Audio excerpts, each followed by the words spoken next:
you know, it's fantastic, the generosity of all football fans right now, because we've got football fans from right across the board, all donating, and it's really, really brilliant to see. How have you been without the football?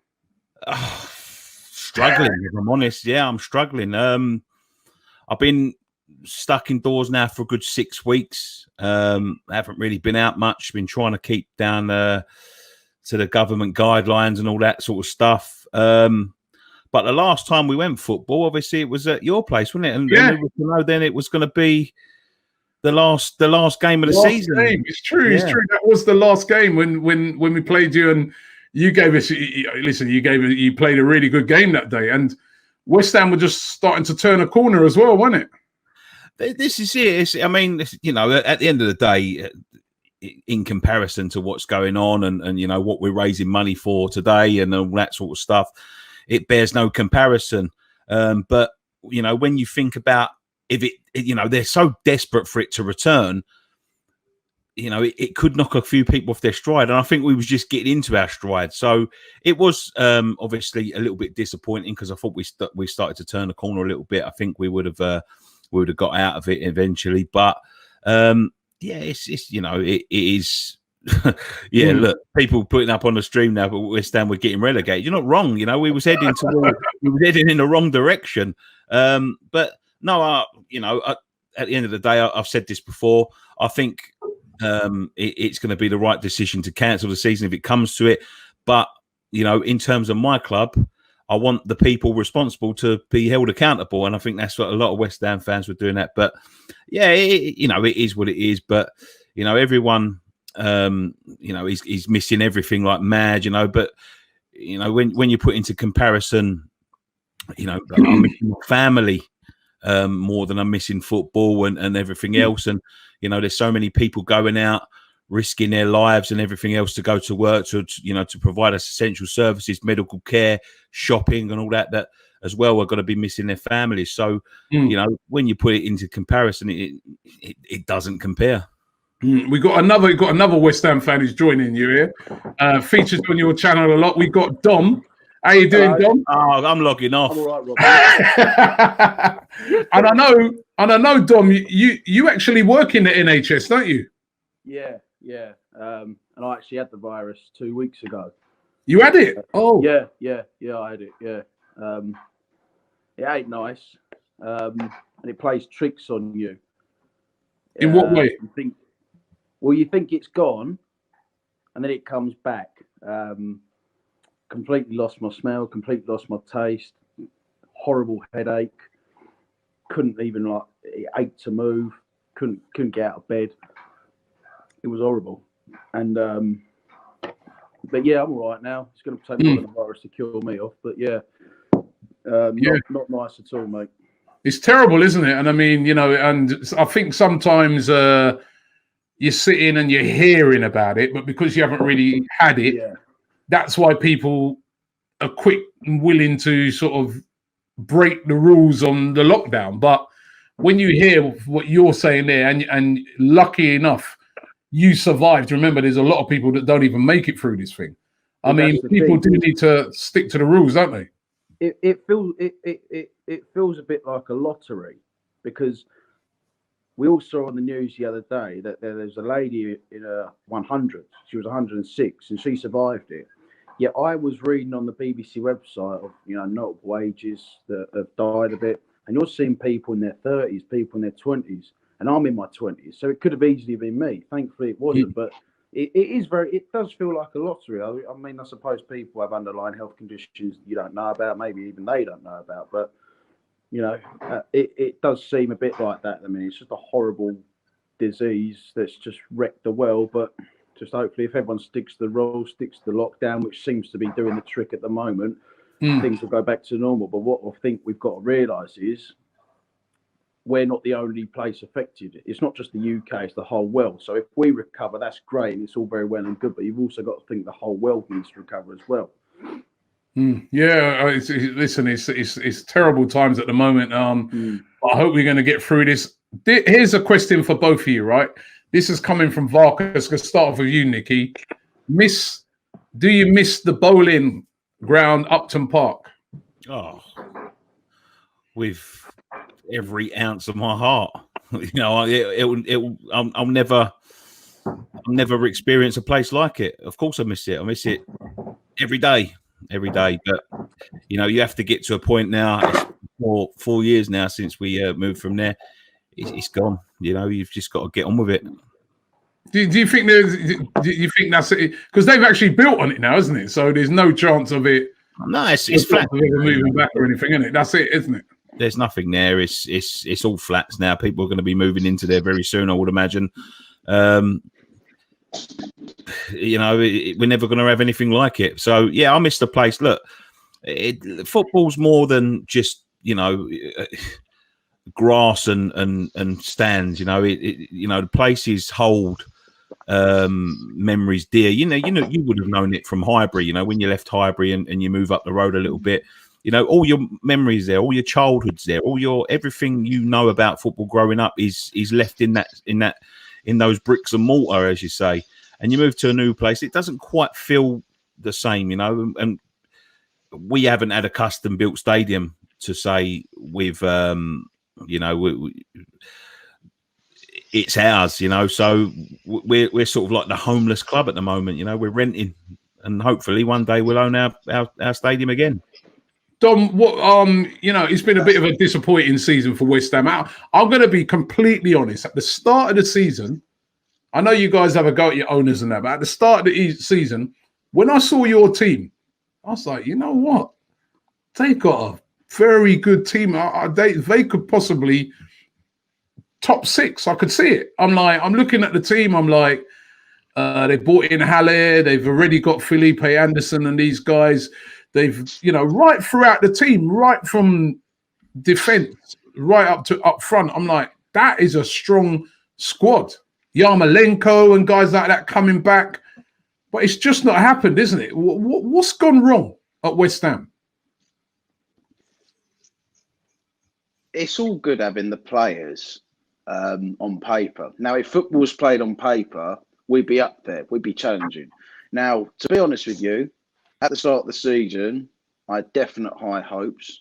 You know, I thought we'd be up there at least. I didn't expect all this by March, obviously. I don't think anyone did. But I expected us not to be in a relegation fight at least. And like I said, if football's played on paper, we'd be up there. But the trouble is we don't have a system. A lot of the time, when we were under Manuel Pellegrini, the fact we finished 10th in his first season sort of made it look like he was doing an okay job. First season's always hard, give him his due. But a lot of people have got to remember, we also had a few problems that season with the consistency. We were extremely inconsistent. We turn up one week, we look like well beats. We turn up the next week and we go missing. We've got too many mercenary players in the squad, which is the big problem. Players like Anderson, Lanzini, you could argue, is a mercenary now because he's just not performing. Haller, potentially a mercenary. Now, under Pellegrini, and I said this a lot to Nicky on fan camps, he looked like he was making up as he was going along. He didn't have a system. He couldn't defend. Under Man City, I don't think he was a very good defensive coach. I think Man City leaked goals for fun when he was their manager, especially with 2 clowns at the back. The football we played was... He'd rather make nice passes and actually create genuine chances, and that's the problem. But then, obviously, when he was sacked, what you have to do is go and appoint a better manager. And David Moyes. I mean, you're not feeling more answer to that question, that one already, and it's just not worked out at all. You know, he's a guy who makes a point, right? He puts he just put there it's just whiz past me. Can't hear you, mate. Sorry, let me put it to Nicky there. Nicky, there's a guy who just mentioned the player there, right? Who was a vital player for you guys, and obviously you guys sold him on. Arnautovic. You kind of missed that guy, innit? I kind of forgot about him, but there's been a big raging debate going on over the last few days because apparently he come up on on some saying that they if they want me back, I'll come back and all of that sort of stuff. And you know, the thing about West Ham is if you turn their back on them, there's not many people that are going to take you back. he's a fabulous football player. Fabulous football player. He's got strength. He's got pace. He's built 100% for the Premier League. He's got everything to succeed as a Premier League player. He was fantastic at Stoke. He was fantastic with us. The fans absolutely loved him. You can't look past his attitude. If you could look past attitudes, Ravel Morrison would be playing at the top. That's that is the way it is. You can't look past his attitude. Once a player turns around, starts making sort of noise about getting out, and I want to do this, I want to do that, I need more money, blah blah blah blah.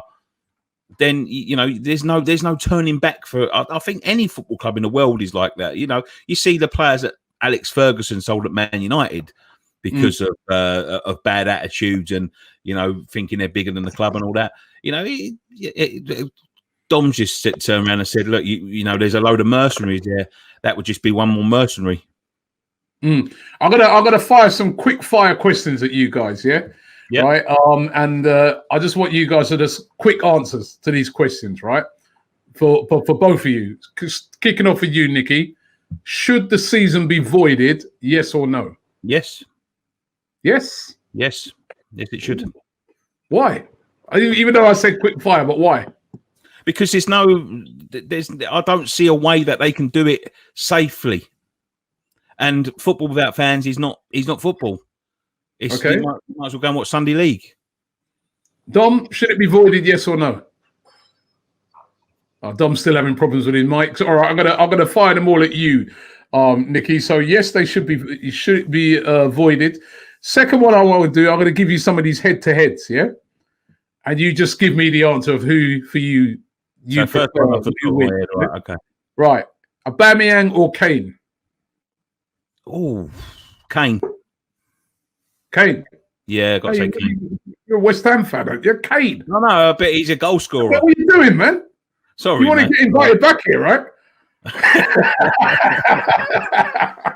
Right, Aubameyang, okay, you got Kane. Mustafi or Phil Jones? Mustafi. Ndidi or Kante? Oh, Kante. Tammy Abrahams or Danny Ings? Danny Ings. Kevin De Bruyne or Bruno Fernandes? Kevin De Bruyne. Jack Grealish or Mason Mount? Mason Mount. Adama Traore or Raheem Sterling? Raheem Sterling. Leno, Bern Leno or De Gea? Leno. De Gea's overrated. Massively overrated. Okay. Wan-Bissaka or Ricardo Pereira at Leicester? Pereira. And Lewis Dunk or Harry Maguire? Lewis Dunk. Lewis Dunk. All right. So you've got you haven't strictly gone with the grain there. So that's good. What do West Ham need? Once this season's done, what do you guys need to get you back to where you want to be? We need some structure, Rob. We need some structure in the club. I think we need Dom. Dom was just on there saying, we've got no sort of direction. We seem to scattergun bids everywhere. We need some sort of philosophy. We need to find an identity, and we need to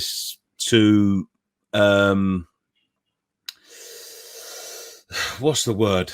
We need to rebuild and rebuild massively. Look, at the end of the day, we need to get back. You look at Allardyce. Allardyce was never the greatest manager for us. He played a horrible brand of football that we didn't enjoy, but he had an idea. He knew what he wanted. And he bought the players to fit that system. He knew he wanted someone running from deep, so he went and got Kevin Nolan. He knew he wanted two powerhouses in midfield, so he went and got Papa Bouba Diop and fucking whoever else he got. He knew he wanted a big solid centre back, so he went and signed Abdoulaye Faye.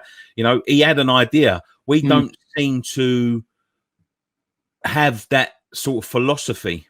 We just buy players and hope they'll fit in. We need to we need to find some sort of identity before we can move on to another identity. We're trying to skip between one philosophy to the next, to the next, to the next, game by game, but we need to get a core philosophy in place. Right. Well, listen, Nicky, Absolute pleasure. Thank you for coming on. Like, you know what, that question, let me just slip that in quickly. Liverpool YNWA says, Nicky, do you miss Payet? Yeah, massively. He was absolute quality, weren't he? I mean, again, that was another guy that, you know, took the league by storm at the end of the day. I think at the time he was probably one of the best in Europe. Yeah, you know, him and Ozil in that season were you know, neck and neck. I think for you know, creator of the season. I just see another guy saying, I obviously don't like United. I do like United. I do. It's just you know, with the players you've put to me, I just didn't like. You know, I'm not a massive fan of Maguire. And who was the other one? Jones. The other one was Lewis, Duncan, Maguire, or Wan-Bissaka or Ricardo. I agree with you. I'd go Ricardo as well. I think I'd get another underrated player. Yeah. But yeah, Man United are all right. You know, they're nothing special, are they? All right, well, listen, Nicky, thank you very much for coming on, mate. Really, really appreciate it. I appreciate it. Well done for all the things you're doing, guys, and good luck with your donations and everything else. If I can do anything else, you know, I'm always on the end of the phone. Brilliant, thank you. The coronavirus has not just affected the world of football, but has affected everybody. But you know what? We can defeat it. If you're displaying any of the symptoms, always make sure that you self-isolate. I know it's a terrible time, but we will defeat the coronavirus. We will be back.